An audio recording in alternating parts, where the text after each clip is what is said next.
In this guide, I will be showing you guys how to redeem Roblox gift card on mobile device. Let's get started. First, it's important to know that you cannot redeem a Roblox gift card directly inside the Roblox mobile app. To do this, you'll need to open a web browser on a phone, such as Safari or Chrome.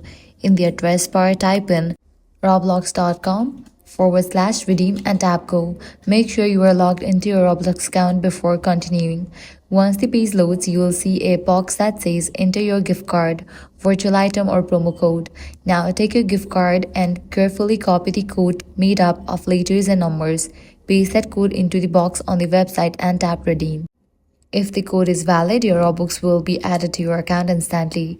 After redeeming, you can tap the Robux icon in the top right to check your updated balance. If you don't see the Robux right away, close the Roblox app completely, reopen it and check again. Your balance should update automatically, and that's it. That's how you redeem a Roblox gift card on mobile device. If this guide helped you out, do not forget to like, share and subscribe. Thanks for watching.